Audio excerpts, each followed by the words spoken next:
ஓம் சாந்தி. 7/6/2026 காலை முரளி. அவ்யக்த Bapdada. Revised date 31/3/2010 Madhuban.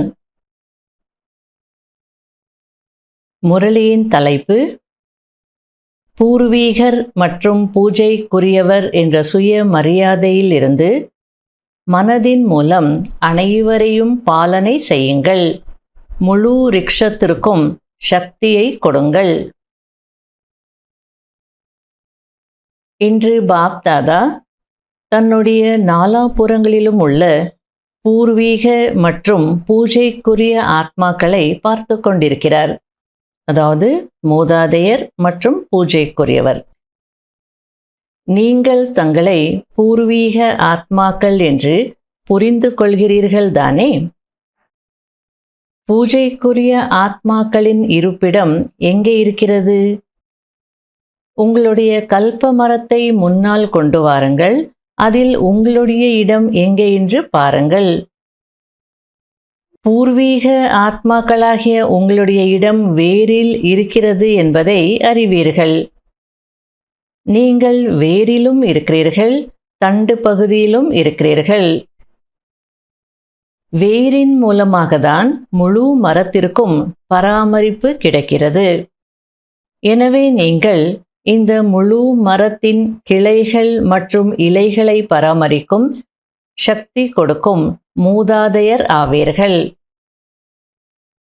மூதாதையர் அல்லது பூர்வீகராக இருப்பதின் கூடவே நீங்கள் பூஜைக்குரியவர்களாகவும் இருக்கிறீர்கள். தண்டு பகுதியின் மூலமாக கடைசி இலைக்கும் கூட சக்தி கிடைக்கிறது. எனவே தங்களை முழு மரத்திற்கும் சக்தியை கொடுப்பவர்கள் என்று உணர்கிறீர்களா? பூர்வீக ஆத்மாக்களாகிய நாம் தான் அனைத்து ஆத்மாக்கள் என்ற கிளைகளுக்கும் இலைகளுக்கும் சக்தியை கொடுத்து கொண்டிருக்கிறோம் என்ற போதை இருக்கிறதா? எப்படி பிரம்மா பாபாவை கிரேட் கிரேட் கிராண்ட் ஃபாதர் என்று சொல்லப்படுகிறதோ அதேபோல் அவருடைய துணைவர்களாகிய குழந்தைகளாகிய நீங்களும் master great great grandfather ஆவீர்கள்.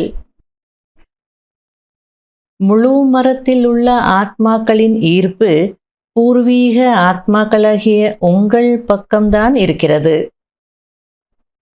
பூர்வீக ஆத்மாக்களாகிய நீங்கள் அவர்களுக்கு சக்தியின் மூலமாக பாலனை செய்கிறீர்கள். பூர்வீக ஆத்மாக்களாகிய உங்கள் அனைவருடைய பராமரிப்பை தந்தை செய்தார். ஆக தந்தை எப்படி செய்தார்? சக்திகளின் மூலமாக. அதேபோல் பூர்வீகர் என்ற முறையில் நீங்களும் சக்திகளின் மூலமாக அவர்களுக்கு பாலனை செய்யக்கூடியவர்கள். இன்று அனைத்து ஆத்மாக்களும் துக்கத்தில் இருப்பதை பார்க்கிறீர்கள். வாருங்கள், வந்து எங்களை காப்பாற்றுங்கள், எங்களுக்கு சக்தியை கொடுங்கள், சக்தியை கொடுங்கள். ஓ மன்னிப்பின் கடலாகிய மூதாதையர்களே, எங்களுக்கு பாலனை கொடுங்கள் என்று கூப்பிட்டு கொண்டிருக்கிறார்கள். ஆக இந்த சத்தம் பூர்வீக ஆத்மாக்களாகிய உங்களுடைய காதுகளில் விழுகிறதா? நாம் தான் அந்த பூர்வீகர்கள், மூதாதையர்கள் என்று அனுபவம் செய்கிறீர்களா? பாருங்கள், முழு மரத்தில் மற்ற மதத்தை சார்ந்த ஆத்மாக்களும் இருக்கிறார்கள். அதே மரத்தின் கிளைகளாக இருப்பதினால் அவர்களும் கூட உங்களை அதே மூதாதையர்கள் என்ற பார்வையிலேயே பார்க்கிறார்கள். அவர்களுக்கும் நீங்கள்தான் மூதாதையர்கள். நீங்கள் எந்த மதத்தை சார்ந்த ஆத்மாக்களை சந்தித்தாலும் அவர்களும் நம்முடைய மரத்தின் கிளைகளே என்று புரிந்து கொள்கிறீர்கள். அவர்களும் உங்களை சந்திக்கும் போது இவர்கள் நம்முடையவர்கள் என்று புரிந்து கொள்கிறார்கள். அந்த என்னுடையவர்கள் என்ற அனுபவம் அந்த ஆத்மாக்களுக்கும் ஏற்பட்டு கொண்டிருக்கிறது. மேலும் ஏற்படத்தான் வேண்டும். எனவே அவ்வளவு பெருமிதம் மற்றும் அவ்வளவு உள்ளிருந்து உங்களுக்கு அவர்கள் மீது இரக்கம் வருகிறதா? அவர்கள் இரக்கம் காட்டுங்கள் என்று கூச்சலிட்டுக் கொண்டிருக்கிறார்கள். எனவே இப்போது காலத்தின் தேவைக்கேற்ப பூர்வீக ஆத்மாக்களாகிய நீங்கள் அனைவரும் மனதின் மூலம் சக்திகளின் பாலனை செய்ய வேண்டும். அவர்களுக்கு அது தேவையாக இருக்கிறது. நீங்கள் எந்த அளவிற்கு பூர்வீகர் என்ற போதையில் பெருமிதத்தில் இருக்கிறீர்களோ அந்த அளவிற்கு மூலம் அவர்களுக்கு பராமரிப்பு, அதாவது பாலனை கிடைக்கும். பொதுவாக பாருங்கள், லௌகீக வாழ்க்கையிலும் கூட சிறியவர்களுக்கு பராமரிப்பு என்பது பெரியவர்களிடமிருந்துதான் கிடைக்கிறது. அவர்களுடைய உடலுக்கு தேவையான உணவு, கல்வி எது வருமானத்திற்கு ஆதாரமாக இருக்கிறதோ அதை ஏற்பாடு செய்கிறார்கள். ஆக எப்படி தந்தை குழந்தைகளாகிய உங்கள் ஒவ்வொருவரையும் பல்வேறு சக்திகள் மூலம் பராமரித்தாரோ அதேபோல் இப்போது மனித குல மரத்தின் கிளைகள் மற்றும் இலைகளை பராமரிப்பது உங்கள் கடமையாகும். பூர்வீக ஆத்மாக்களாகிய உங்களுக்கு அவ்வளவு ஊக்கம் வருகிறதா? போதை இருக்கிறதா? நீங்கள் பூஜைக்குரியவர்களாகவும் இருக்கிறீர்கள். பாருங்கள், இந்த நாடகத்தில் உங்களைப் போன்று ஆத்மாக்களுக்கு முறைப்படி நடக்கும் பூஜையைப் போல் எந்த ஒரு மகாத்மாவிற்கோ அல்லது தர்ம பிதாவிற்கோ நடப்பதில்லை. தேவதைகளுக்கு எவ்வளவு முறைப்படி பூஜை நடக்குது. எல்லாமே அந்த டைமும் சரி, அந்த விதிமுறையும் சரி, எல்லாமே சிஸ்டமேட்டிக்காக கரெக்டாக நடந்துட்டு இருக்கு. ஆகையால பாப்தாதா என்ன சொல்லிட்டு இருக்கிறார் அப்படின்னா, பாருங்க, பூர்வீக ஆத்மாக்களாகிய உங்களுக்கு எப்படி முறைப்படி பூஜை நடக்குது நாடகத்தின்படி. இது போல எந்த மகாத்மாவிற்கோ அல்லது தர்ம பிதாவிற்கோ நடப்பதில்லை அப்படின்றார். அவங்களுக்கும் கோவில்கள் இருக்கலாம், சர்ச்சஸ் இருக்கலாம், ஆசிரமங்கள் எல்லாமே இருக்கலாம். ஆனால் தேவதைகளுக்கு எப்படி முறைப்படி நடக்குதோ அது போல அங்கெல்லாம் நடக்கிறதில்ல. அதாவது ஆரத்தி எடுப்பது, உணவு படைப்பது என்று முறைப்படி நடக்கிறது. வேறு யாருக்கும் இப்படி நடப்பதில்லை. உங்களுடைய மகிமை முறைப்படி கீர்த்தனைகளாக பாடப்பட்டிருக்கிறது. யாருக்கும் இது போன்று மகிமை செய்வதில்லை. ஆக நீங்கள் மூதாதையர் கூடவே பூஜைக்குரியவராகவும் இருக்கிறீர்கள். நாடகத்தில் உங்களைப் போன்ற பூஜையும் மகிமையும் வேறு யாருக்கும் இல்லை. இப்படிப்பட்ட பூஜைக்குரிய மற்றும் பூர்வீக ஆத்மாக்களாகிய உங்களை பார்த்து பாப்தாதா எவ்வளவு குஷி அடைகிறார்.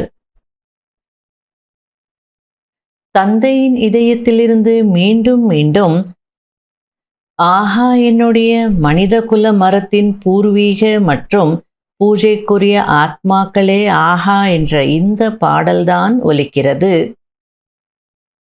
தற்போது பாப்தாதா குழந்தைகளாகிய உங்கள் ஒவ்வொருவரையும் தந்தைக்கு சமமாக நிரம்பியவராக மற்றும் முழுமையானவராக ஆகுவதற்கான சுய மரியாதை என்ன இருக்கிறதோ அந்த ரூபத்தை பார்க்க விரும்புகிறார்.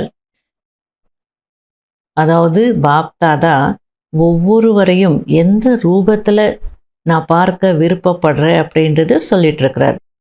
ஒவ்வொருத்தரும் பாபாவுக்கு சமமான நிரம்பிய முழுமையான அந்த சுய மரியாதையில் இருக்கணும்.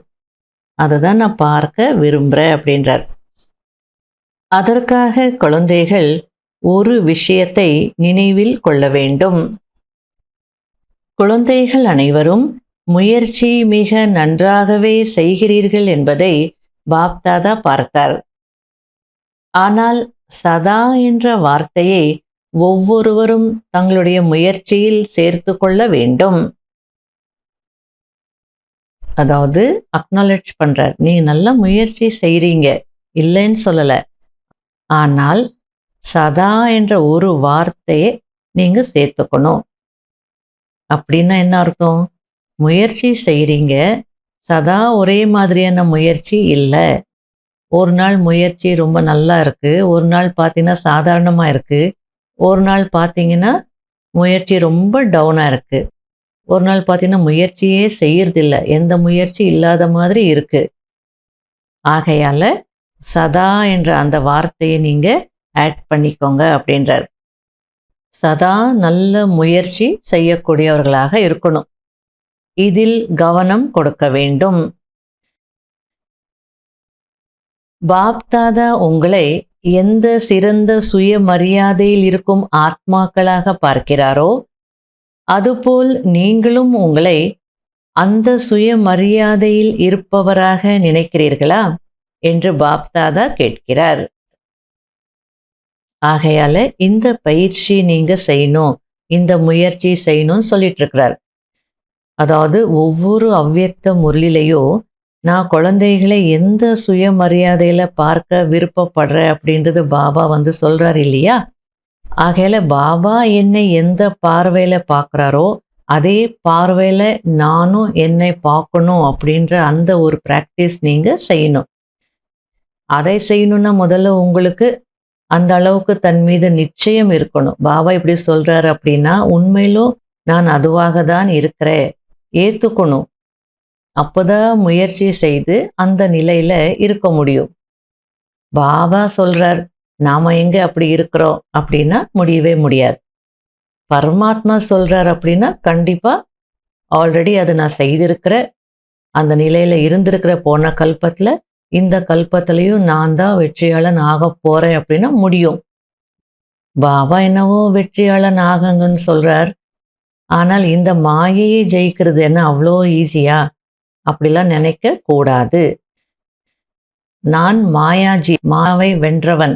அந்த சுயமரியாதையில இருக்கணும். பாபா என்னை அப்படி பார்க்குறாரு அப்படின்னா, நானும் என்னை அப்படிதான் பார்த்துக்கணும். குழந்தைகளும் இப்போது நாம் நம்முடைய ராஜ்யத்திற்கு செல்ல வேண்டும் என்று விரும்புவதை பாப்தாதா பார்த்தார். இப்போது வீட்டிற்கு செல்ல வேண்டும் என்ற பாடலையும் மனதில் பாடிக்கொண்டே இருக்கிறார்கள். இப்போது வீட்டிற்கு செல்ல வேண்டும். இப்போது ரிட்டர்ன் ஜர்னி செய்ய வேண்டும்.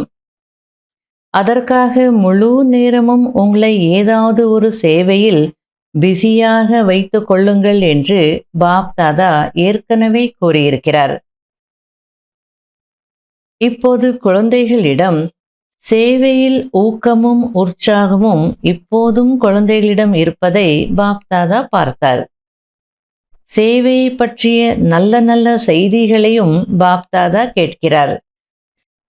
ஆனால் தீவிர வேகத்தில் முன்னேறி செல்வதற்காக பாப்தாதா குழந்தைகளுக்கு ஒரு விசேஷ கவனம் கொடுக்க வைக்கிறார். அதாவது வெறும் பேச்சின் மூலம் மட்டும் சேவை செய்யாதீர்கள். சேவை செய்யும் போது ஒரே நேரத்தில் 3 சேவைகளையும் ஒன்று போல் சேர்த்து செய்யுங்கள். மனதின் மூலமாக சக்தியை கொடுங்கள். வார்த்தைகளின் மூலமாக ஞானத்தை கொடுங்கள். மேலும் செயல் மூலமாக, அதாவது தங்களுடைய சம்பந்தம் மற்றும் தொடர்பின் மூலமாக, முகத்தின் மூலமாக என்று அப்படிப்பட்ட சேவை செய்யுங்கள். நீங்க வாய் மூலமா ஞானம் எக்ஸ்பிளைன் பண்ணிட்டு இருக்கலாம். ஆனா அந்த நேரத்துல உங்களுடைய மனதில் ஒரு சுப எண்ணம் இருக்கணும். இந்த ஆத்மா தந்தையை புரிஞ்சுக்கணும், தன்னுடைய பிறப்புரிமையை அடையணும், அந்த ஒரு எண்ணம் இருக்கணும். அந்த முகத் தோற்றத்துல கூட அந்த வைப்ரேஷன்ஸ் வந்து பரவணும். அதனால 3 சேவைகளையும் ஒன்றாக சேர்த்து செய்யுங்க அப்படின்றார். உலகத்திலையும் நம்ம பார்க்குறோம் இல்லையா? சில நேரத்தில் மனிதர்கள் பேசுறது ஒன்றா இருக்கும். ஆனால் மனதிற்குள்ள வேற எதையோ நினச்சிட்டு இருப்பாங்க. அது அவங்களுடைய முக தோற்றம் காட்டிடும். கேட்குறவங்களுக்கு ஒரே கன்ஃபியூஷனாக இருக்கும்.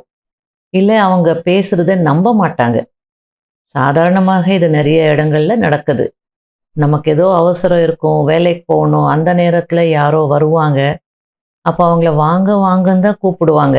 ஆனால் உள்ளுக்குள்ளே என்ன இருக்கும்? இந்த நேரத்தில் போய் வந்துட்டாங்களே அப்படின்னு இருக்கும் இல்லையா?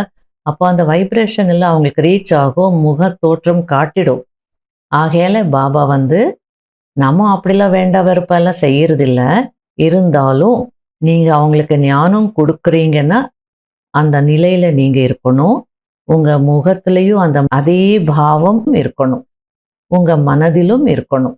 அப்போ வந்து கேட்குறவங்க நல்லா புரிஞ்சுப்பாங்க, உணருவாங்க. மனதின் மூலமாக சக்தியை கொடுங்கள் அப்படின்னா என்ன? சக்திசாலி நிலையில இருந்து பாபானுடைய கனெக்ஷன்ல இருந்து வார்த்தைகளை பேசணும். ஞானத்தை சொல்லணும். அந்த முகத்துல கூட ஒரு மலர்ச்சி அல்லது புன்முறுவல் இருக்கணும். அதாவது அதனுடைய தாக்கம் சேவையில் ஏற்பட வேண்டும். நீங்க ஒன்றாக சேவை செய்யணும், அதனுடைய தாக்கம் ஏற்படணும் அப்படின்னு சொல்லுங்க. எனவே ஒரே நேரத்தில் 3 சேவைகளையும் ஒன்று போல் சேர்த்து செய்யுங்கள். ஏனென்றால் இப்போது ஆத்மாக்கள் சேவையில் ஏதாவது ஒரு மாற்றம் ஏற்பட வேண்டும் என்று விரும்புகிறார்கள். கொஞ்சம் மாற வேண்டும் என்று நினைக்கிறார்கள். உதாரணத்திற்கு ஒரு கடை இருக்கு அப்படின்னா, கஸ்டமர்ஸ் அங்க போறாங்க அப்படின்னா, எந்த எதிர்பார்ப்போடு போவாங்க? நமக்கு தேவையானது இங்க கிடைக்குது, நம்ம டிமாண்ட்ஸ் எல்லாம் மீட் ஆகும் அப்படின்னு தானே அவங்க அங்க போவாங்க. அதே மாதிரி அந்த கடை ஓனர் கூட கஸ்டமர்ஸுடைய டிமாண்ட்ஸை மீட் பண்றதுக்கு தானே அந்த வியாபாரமே செய்கிறாங்க. அதுபோல ஆன்மீகத்தின் பக்கம் வர்றதே பெரிய விஷயம். அப்படி அவங்க வரும்போது அவங்க என்ன எதிர்பார்ப்போடு வராங்களோ, அவங்களுடைய டிமாண்ட்ஸ் என்னவோ அதை தானே நாம கொடுக்கணும். அதனால பாப்தாதா சொல்லிட்டு இருக்காங்க, ஆத்மாக்களும் இதுதான் எதிர்பார்த்துட்டு இருக்காங்க. அவங்க எந்த எதிர்பார்ப்போடு வராங்க? நம்ம ஞானம் கேட்கணும், நமக்குள்ள ஏதோ ஒரு மாற்றம் வரணும், மாற்றம் ஏற்படணும், கொஞ்சம் மாறணும் அப்படின்னு அவங்களும் நினைக்கிறாங்க. அப்ப அதுக்கேற்ற மாதிரி நம்ம கொடுக்கணும். எனவே ஒரே நேரத்தில் உங்களால் 3 சேவைகளையும் செய்ய முடியுமா? செய்ய முடியுமா? நீங்கள் வார்த்தைகளின் மூலம் சேவை செய்யும் போது அதே நேரத்தில் மனதின் மூலமும் செயல் மூலமும், அதாவது சம்பந்தம் மற்றும் தொடர்பின் மூலமும் சேவை நடக்கிறதா என்று சோதனை செய்யுங்கள். அவை நன்றாக நடக்கிறதா? ஒரே நேரத்தில் நாங்கள் 3 சேவைகளையும் செய்கிறோம் என்று நினைப்பவர்கள் கைகளை உயர்த்துங்கள். ஒரே நேரத்தில் 3 சேவை, வெறும் சேவை செய்கிறவங்க இல்லை. ஆக இப்போது அட்டென்ஷன் ப்ளீஸ்.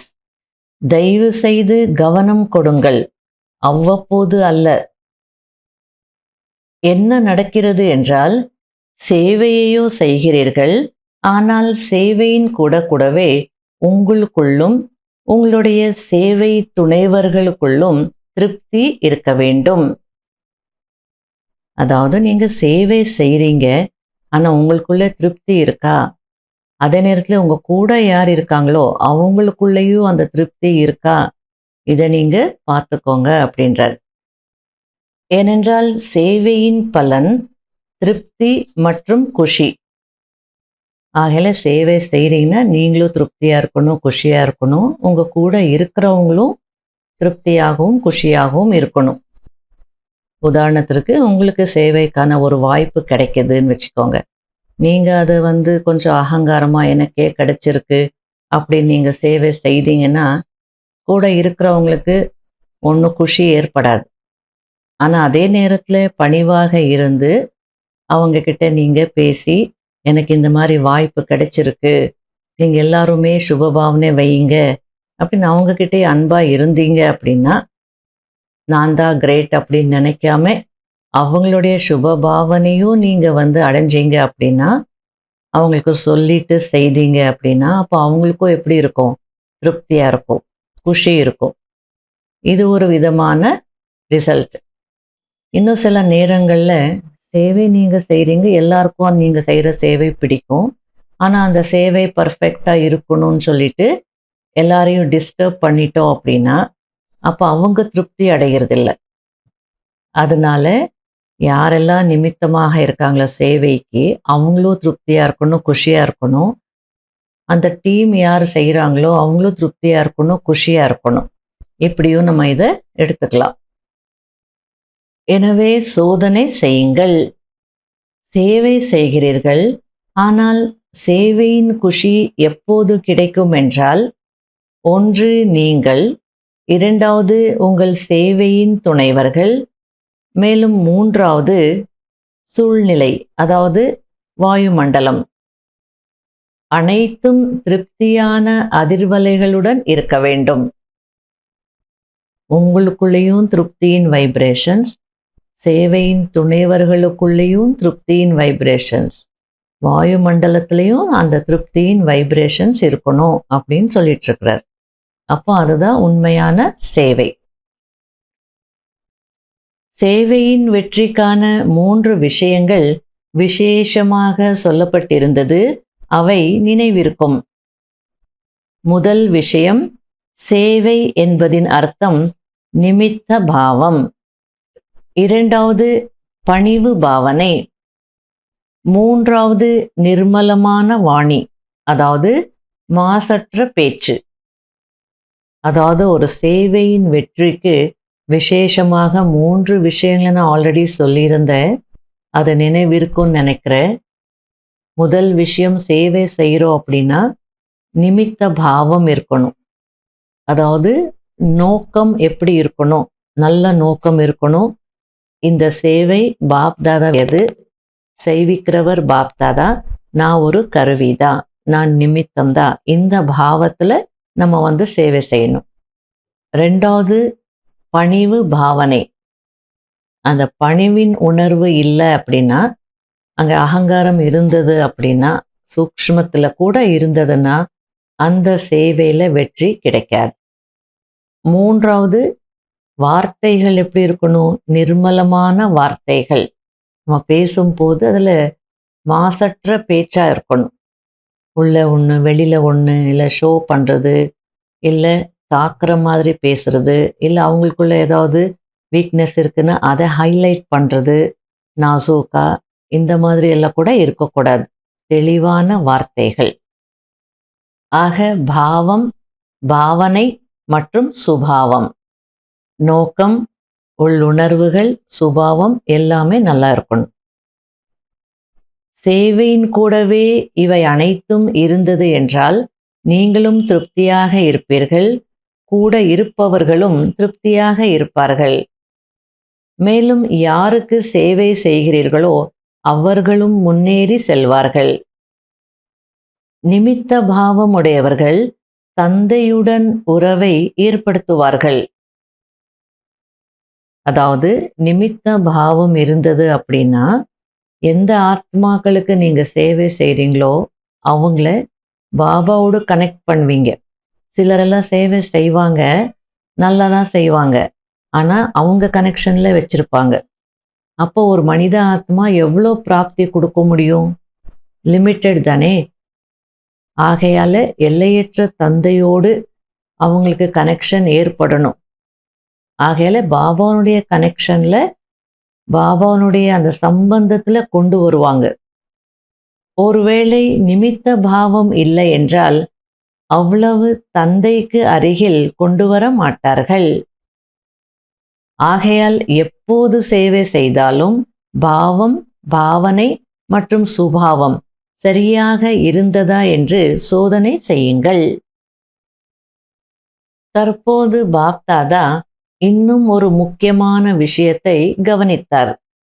அதாவது ஒவ்வொருவரும் நீங்கள் எங்கே சேவைக்கு சென்றாலும் கூட இருப்பவர்கள் திருப்தியாக இருக்கிறார்களா என்று சோதனை செய்யுங்கள். ஏனென்றால் திருப்தி என்னும் பலனை அடைவது, குஷி அடைவதுதான் சேவையின் வெற்றியாகும். கூடவே இன்னொரு விஷயத்தை பாப்தாதா குறிப்பிடுகிறார்.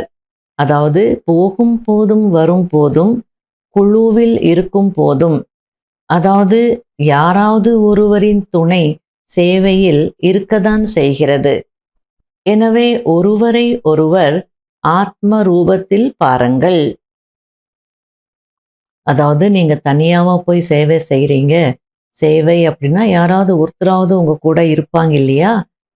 ஆகையால சேவை செய்யும் போது உங்க கூட யாரெல்லாம் இருக்காங்களோ சேவையின் துணைவர்கள், அவங்கள ஆத்ம ரூபத்துல பாருங்க அப்படின்னு சொல்லிட்டு இருக்கிறார்.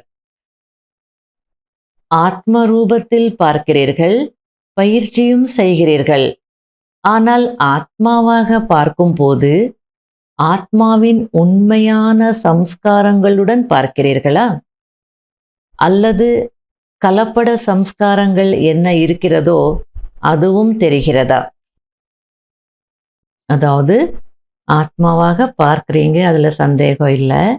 ஆனால் அந்த ஆத்மாவை பார்க்கும்போது, கூட இருக்கக்கூடிய அந்த ஆத்மாவை பார்க்கும்போது அந்த ஆத்மாவுடைய உண்மையான சம்ஸ்காரத்தோடு பார்க்குறீங்களா?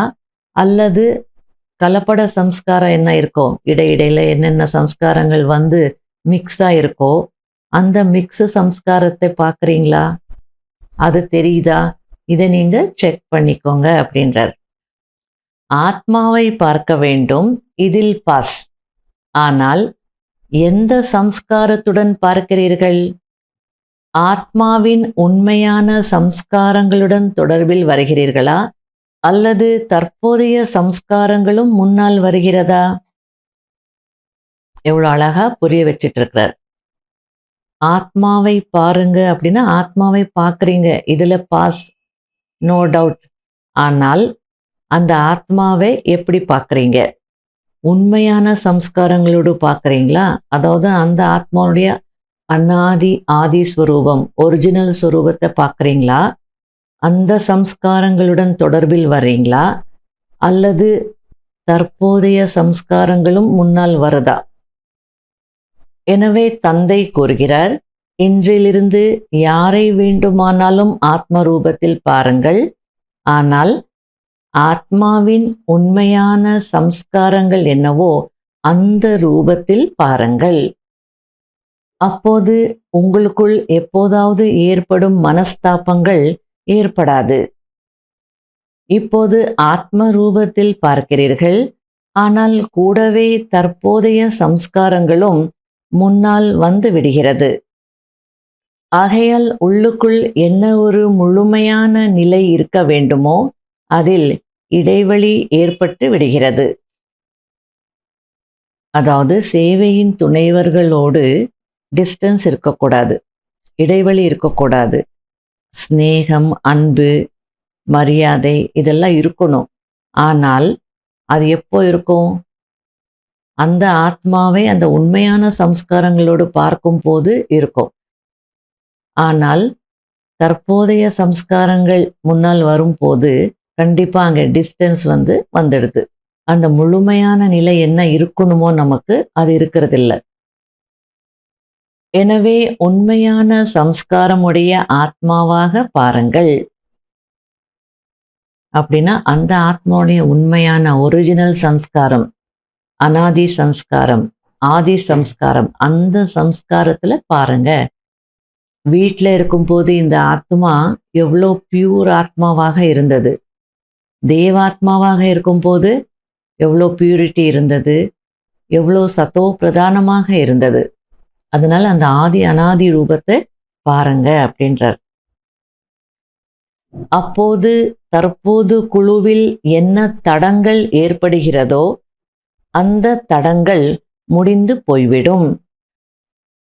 இந்த பிராமண குடும்பம் மிக உயர்ந்த குடும்பம். இந்த குடும்பத்திற்கு மிகுந்த மகிமை இருக்கிறது. இந்த ஈஸ்வரிய குடும்பம் மீண்டும் மீண்டும் கிடைக்காது. கல்பத்தில் ஒரே ஒரு முறைதான் இந்த ஈஸ்வரிய குடும்பம் கிடைக்கிறது. இவ்வளவு பெரிய குடும்பம் முழு கல்பத்திலும் ஒருபோதும் கிடைக்காது. குடும்பத்தின் சிறப்பை அறிந்து கொண்டு குடும்பத்தோடு இணைந்து நடப்பது என்பது ஒரு பெரிய சப்ஜெக்ட்.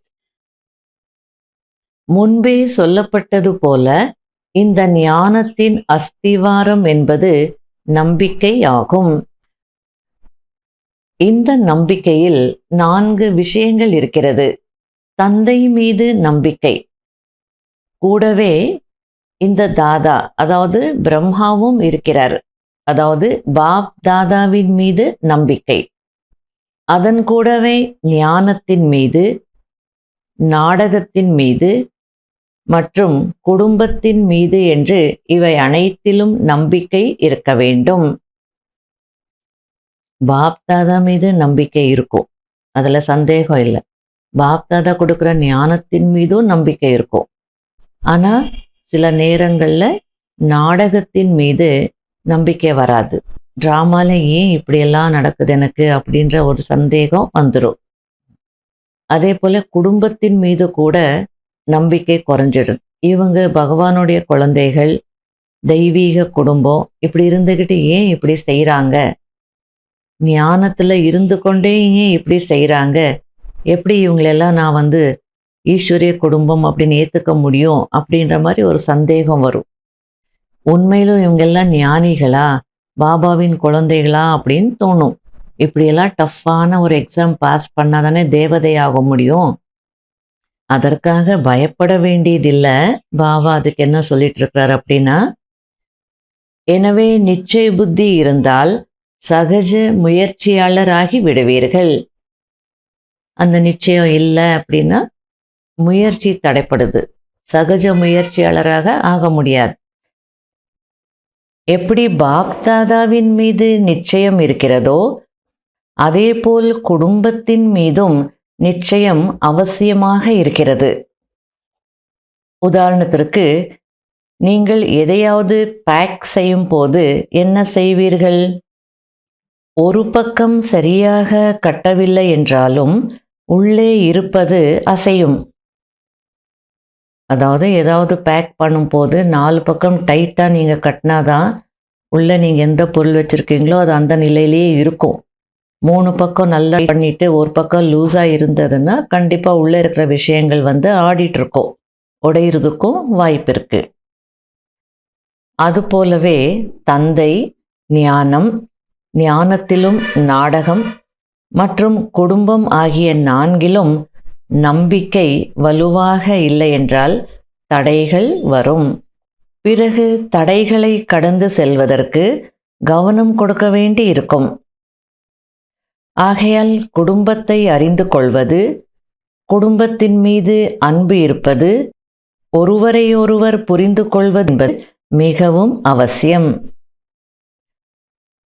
உண்மை சொல்லணும் அப்படின்னா அது லௌகீக குடும்பமாக இருக்கலாம், அலௌகீக குடும்பமாக இருக்கலாம், ஆஃபீஸாக இருக்கலாம். நம்ம எந்த குடும்பத்தில் இருந்தாலும் அவங்களோட நமக்கு ஒரு கர்மா இருக்குது, ஒரு இன்கம்ப்ளீட் கர்மா. நம்ம செய்ய வேண்டியதை செய்யணும், முடிக்க வேண்டியதை முடிக்கணும், கொடுக்க வேண்டியதை கொடுக்கணும், பெற வேண்டியதை பெறணும். எவ்வளவோ விஷயங்கள் இருக்குது. அதையெல்லாம் புரிஞ்சுக்கிட்டீங்க அப்படின்னா பிரச்சனை இருக்காது. ஆகையால் இந்த 4 விஷயங்களில் உங்களுக்கு நம்பிக்கை இல்லைன்னா தடைகள் வரும். அப்போ கடந்து போகிறதுக்கு அதுக்கு நீங்கள் கவனம் கொடுக்க வேண்டியிருக்கும். ஆகையால் இந்த தெய்வீக குடும்பம்னா என்ன புரிஞ்சுக்கோங்க. அந்த குடும்பத்தின் மீது நான் எப்படி அன்பு வைப்பது, அன்பாக எப்படி இருப்பது, கொஞ்சம் அட்டென்ஷன் கொடுங்க. ஒருவர் இன்னொருவரை புரிஞ்சுக்கோங்க. அப்போ உங்களுக்கு எந்த தடைகளும் இருக்காது அப்படின்றார். நீங்கள் பூர்வீகர்களாக பூஜைக்குரியவர்களாக இருக்கிறீர்கள். எனவே இந்த விஷயங்களை உங்களுக்குள்ளும் உங்களுடைய சேவை துணைவர்களுக்குள்ளும் கொண்டு வர வேண்டும். என்னவாக இருந்தாலும் வரிசை கிரமமாக தானே இருக்கிறார்கள். பிராமண குடும்பத்தின் விசேஷ காரியம் ஆசீர்வாதம் கொடுப்பது மற்றும் ஆசீர்வாதம் பெறுவது ஆகும். நிறைய குழந்தைகள் மற்றவர் கோபப்படுகிறார், அவரிடமிருந்து இப்போது எப்படி ஆசீர்வாதங்களை பெறுவது, அவர் ஆசீர்வாதம் கொடுக்க மாட்டார், கோபம்தான் படுவார் என்று சொல்கிறார்கள். அதற்கு பாப்தாதா கூறுகிறார், சரி, சம்ஸ்காரத்திற்கு வசமாகி அவர் சாபம் கொடுக்கிறார். நீங்கள் ஆசீர்வாதம் கொடுக்க விரும்புகிறீர்கள், ஆனால் அவர் சாபம் கொடுக்கிறார். அவர் சாபம் கொடுத்தார், ஆனால் அதை வாங்குபவர் யார்? வாங்கக்கூடியவர் நீங்களா அல்லது அவரா? அவர் கொடுக்கக்கூடியவர், நீங்கள் வாங்கக்கூடியவர். அப்படியென்றால் அவருடைய சாபத்தை நீங்கள் ஏன் வாங்கினீர்கள்? கொடுக்குறவங்க என்ன வேணாலும் கொடுப்பாங்க, கொடுக்கட்டும். நீங்க ஏன் அதை வாங்குனீங்க? நீங்கள் ஆத்மாவை அதன் உண்மையான சம்ஸ்காரங்களுடன் பார்த்தால் உங்களுக்கு அவர் மீது இரக்கம் வரும். சுயம் நீங்களும் பாதுகாப்பாக இருங்கள். சாபத்தை எடுத்துக்கொள்ளாதீர்கள்.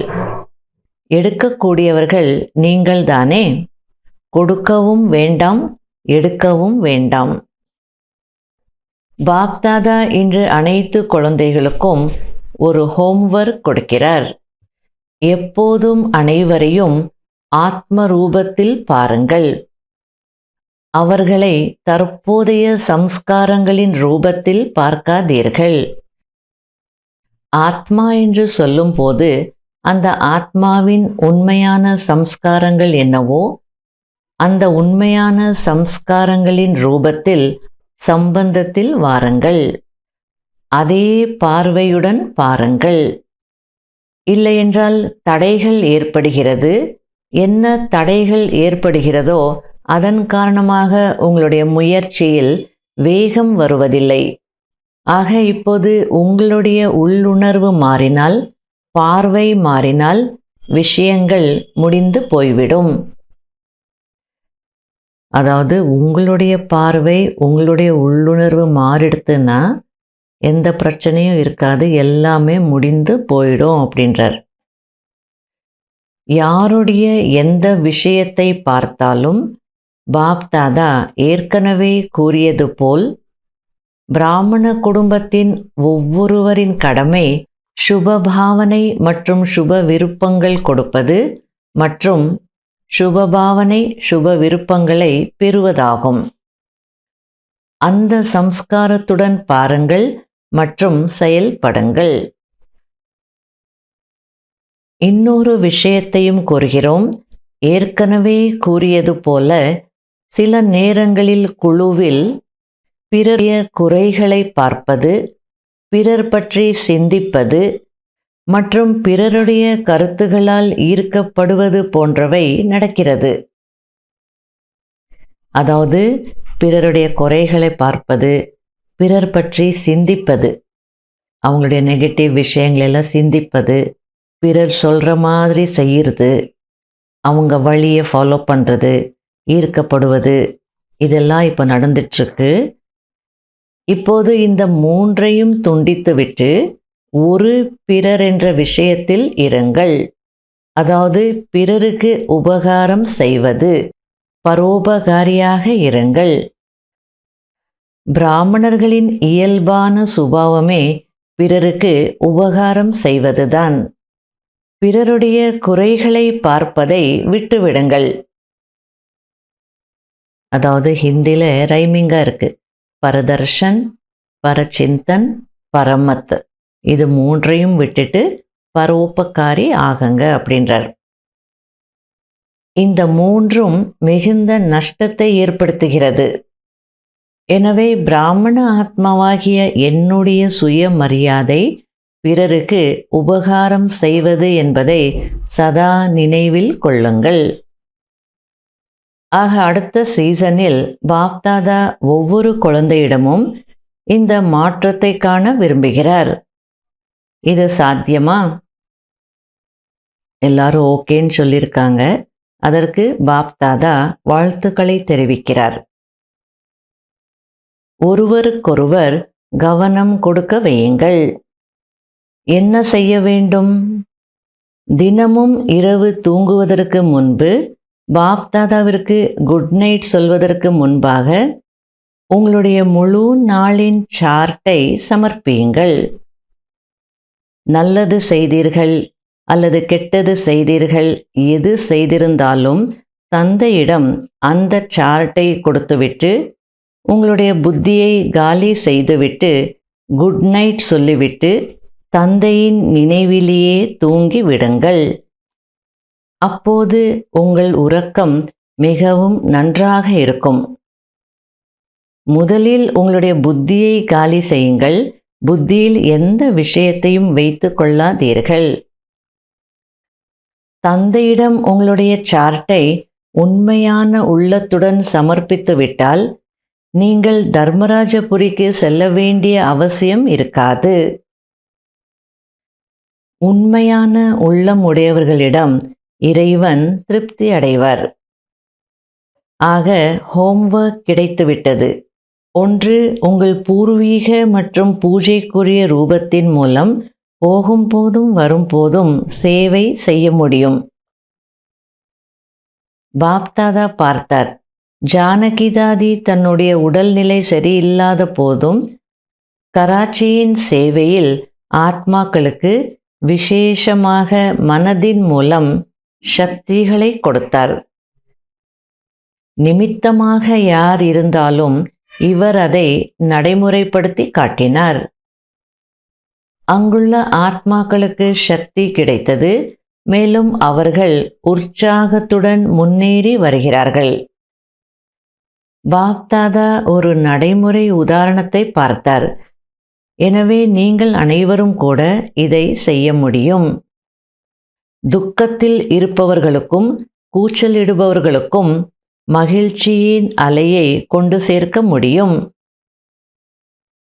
உங்கள் பக்தர்கள் உங்களைத்தான் எங்கள் தேவி, எங்கள் தேவதா, எப்போது வந்து எங்களுக்கு இரக்கம் காட்டுவீர்கள் என்று அழைத்து கொண்டிருக்கிறார்கள். அவர்களுடைய குரல் உங்களுக்கு கேட்காமல் இருக்கலாம், ஆனால் தந்தைக்கு நன்றாக கேட்கிறது. ஒவ்வொருவரும் தங்களுடைய இஷ்ட தேவதையை அழைத்து கொண்டிருக்கிறார்கள். உங்களுடைய பக்தர்கள் யார் என்று உங்களுக்கு தெரியாமல் இருக்கலாம், ஆனால் பக்தர்களுக்கு தெரியும் தானே. உங்களுக்கு வேணா உங்களுடைய பக்தர்கள் யார் அப்படின்னு தெரியாம இருக்கலாம், ஆனால் நீங்க தான் அவங்களுடைய இஷ்ட தேவதைகள்னு அவங்களுக்கு தெரியும் அப்படின்றார். அவர்கள் அழைத்து கொண்டிருக்கிறார்கள். மேலும் பிராமண ஆத்மாக்களாகிய உங்கள் ஒவ்வொருவருக்கும் பக்தர்கள் இருக்கிறார்கள். நீங்கள் தளர்வாக இருந்தாலும் சரி அல்லது புத்திசாலியாக இருந்தாலும் சரி, உங்களுக்கும் பக்தர்கள் இருக்கிறார்கள். ஏனென்றால் வேரில் அமர்ந்திருக்கிறீர்கள். எவ்வளோ நல்ல பாபா சொல்லிட்டு இருக்கார். ஒவ்வொரு பிராமண ஆத்மாவுக்கும் பக்தர்கள் இருக்கிறாங்க. நீங்க நல்ல முயற்சி செய்யக்கூடிய புத்திசாலிகளாக இருக்கலாம், அல்லது கொஞ்சம் மெதுவா அப்படி இப்படி முயற்சி செய்யக்கூடியவர்களாக கூட இருக்கலாம். ஆனா உங்கள் அனைவருக்குமே பக்தர்கள் இருக்கிறாங்க. ஏன்னா நீங்க வேர்ல உட்கார்ந்துருக்கீங்க அப்படின்றார்.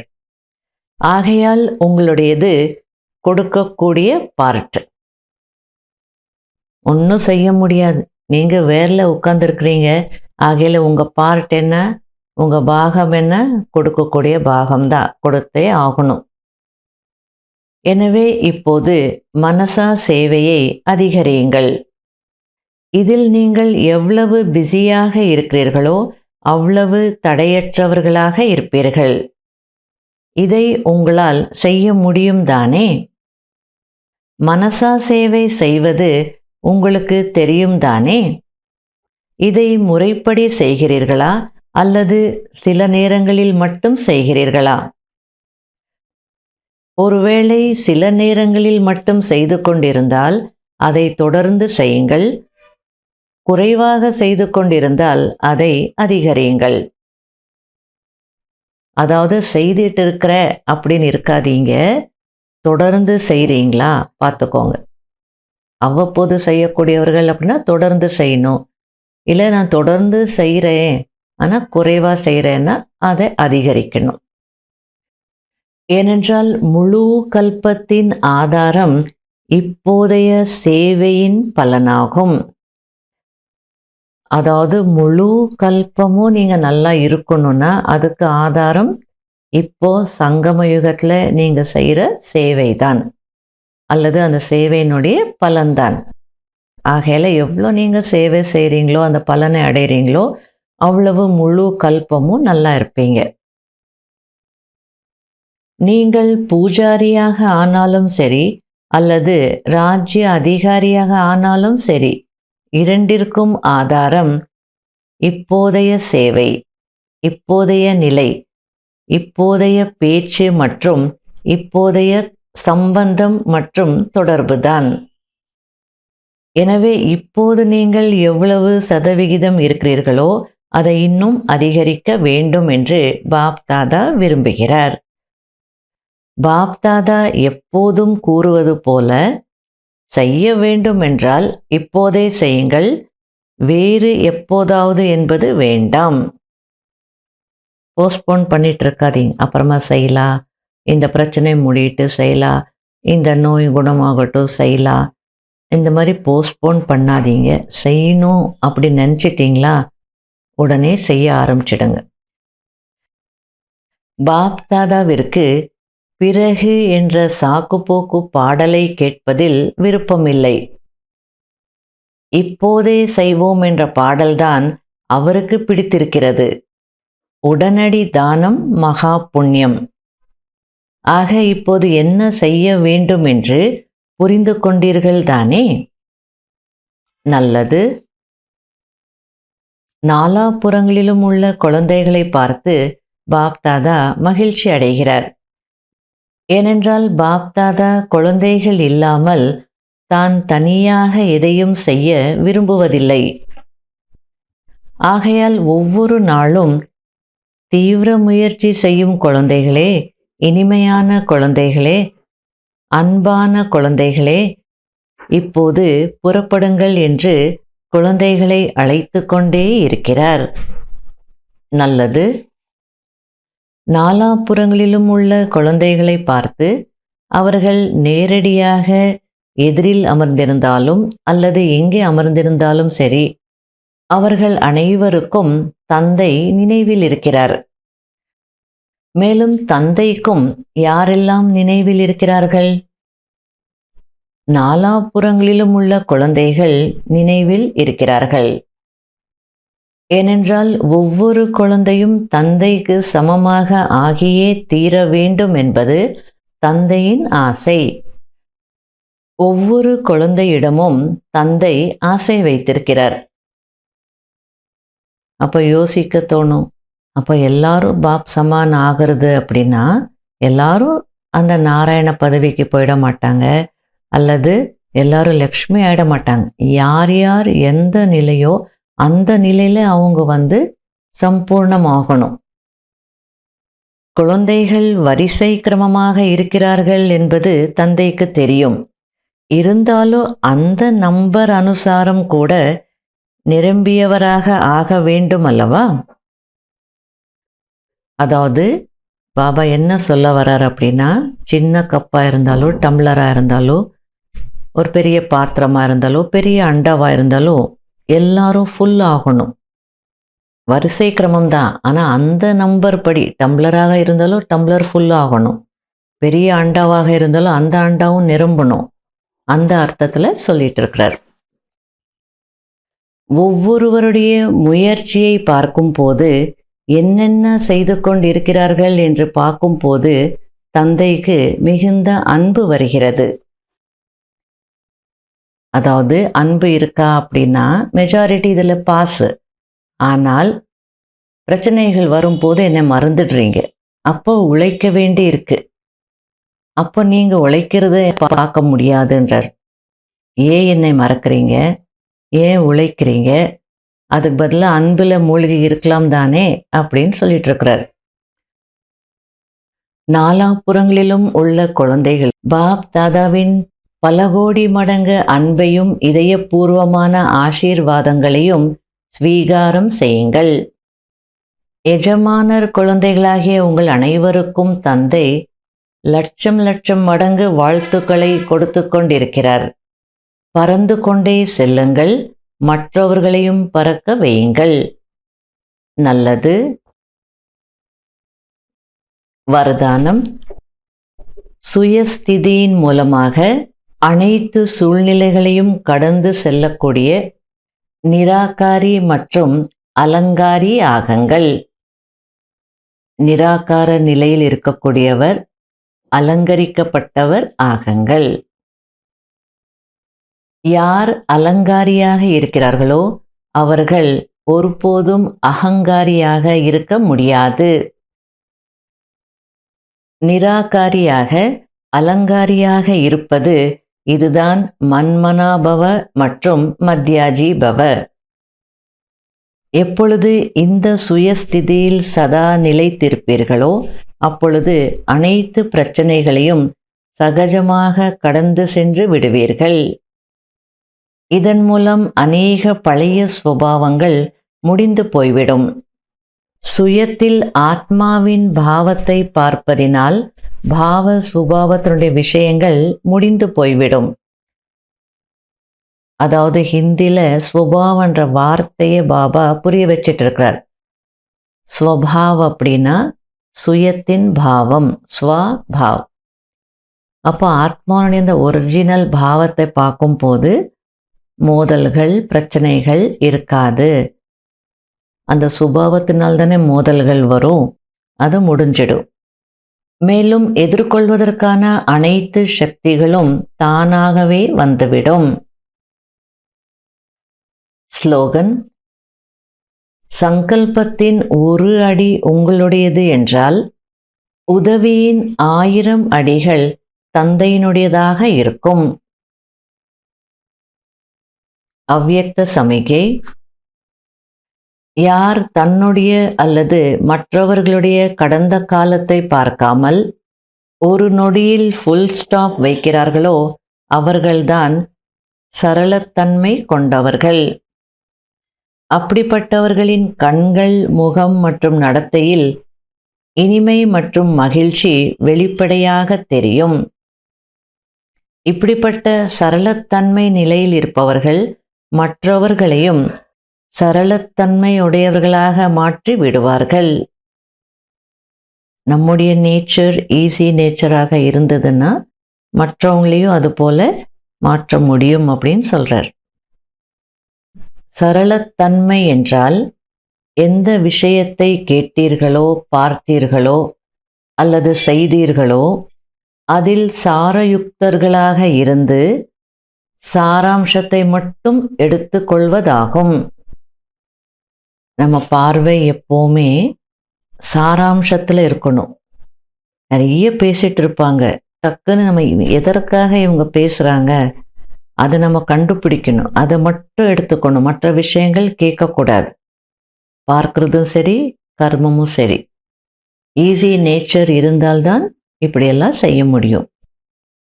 ஓம் சாந்தி.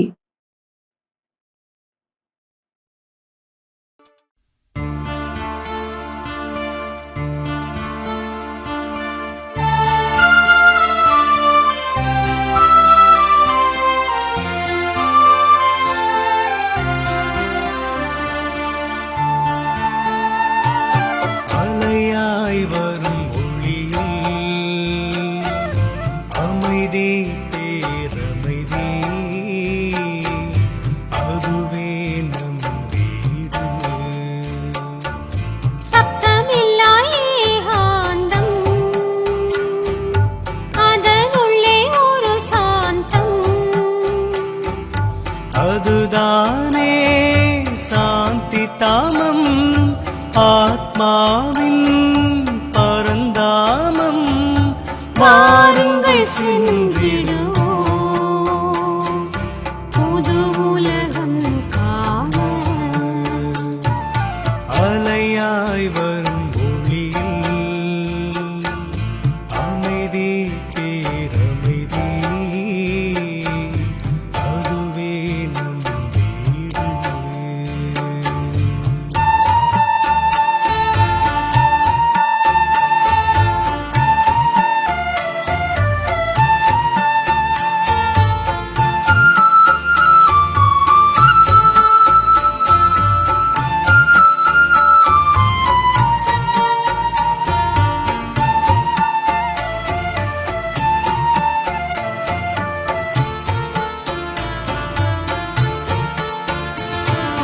கோபத்தின் எரிமலைகள் பிடித்திடும் நரகம் இது. சாந்தியின் குளிரலைகள் பரவிடும் உலகமது. இந்த உலகத்தில் நாம் எதை அடைந்தோம், அந்த உலகத்தை நாம் மறந்தோம். இந்த உலகத்தில் நாம் எதை அடைந்தோம், அந்த உலகத்தை நாமும் மறந்தோம். மீண்டும் செல்வோம் நம் உலகம், ஆத்மா என்பதின் நிஜ உலகம். அலையாய் வரும் ஒளியில் அமைதி பேரமைதி, அதுவே நம் வீடு.